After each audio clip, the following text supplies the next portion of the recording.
गौ माता को। सज्जनों, गौ माता को 2 जगह सांप लगा है। एक तो भोलेनाथ ने दिया और दूसरा सांप दिया था महाराज सीता जी ने। जब मेरे प्रभु श्री राम और जानकी जी वन भ्रमण करने के लिए गए थे, जब वन गमन हुआ था तो वहां गया पहुंच गए फाल्गु नदी पर, और इधर महाराज पिता का मरण हो गया, राजा दशरथ जी की मृत्यु हो गई। लेकिन आज फाल्गु नदी पर मेरे राम बैठे हुए हैं। आज श्री दशरथ जी महाराज ने प्रकट होकर के कहा, हे राम। फाल्गु नदी पर दशरथ जी महाराज प्रकट हो गए और प्रकट होकर कहा, हे राम, तुम मेरे बड़े पुत्र हो, क्या तुम मेरा पिंडदान नहीं करोगे? मैं पिंड लेने आया हूं, पिंडदान करो। लेकिन मेरे राम जी कहते हैं, पिताजी इस समय मैं वन में हूं, जंगल में हूं, पिंडदान करने को कोई सामग्री नहीं। भाई आटे का पिंड बनेगा, चावल का पिंड बनेगा, हैं? कोई सामग्री मेरे पास नहीं, लेकिन मैं इंतजाम करता हूं। मेरे राम जी महाराज कहीं मिल जाए वन में ही कुछ सामग्री पिंड बनाने की गए, लेकिन राम जी को विलंब हो गया। दशरथ जी महाराज फिर दूसरी बार आ गए, हे सीता।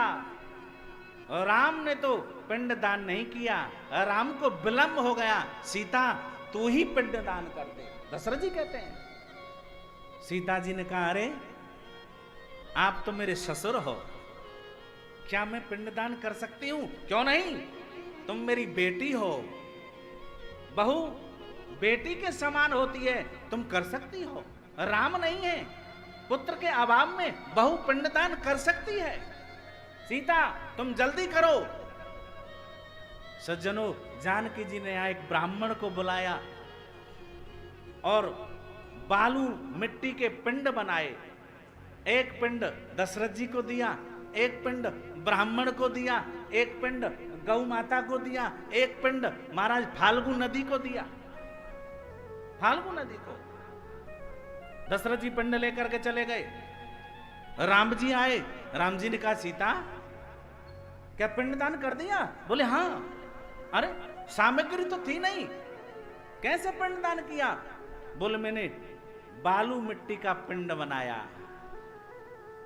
और यदि मेरी बात पर विश्वास नहीं है तो ब्राह्मण से पूछ लो, गौ माता से पूछ लो, फाल्गु नदी से पूछ लो, मैंने पिंडदान कर दिया है। सज्जनों, राम जी चावल लेकर के आए, ब्राह्मण ने देखा, अरे राम जी के हाथ में चावल है, अरे बालू मिट्टी का पिंड दान किया है, कोई पिंड होता है? तो ब्राह्मण ने यहां झूठ बोल दिया, हम तो चावल का पिंड लेंगे।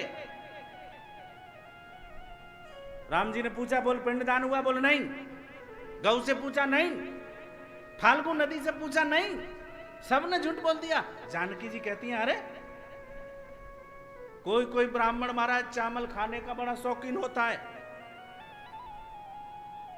इसलिए ब्राह्मण ने चावल का मन ललचाया। राम जी के हाथ में चावल क्या, बालू मट्टी से मूड़ मारेंगे?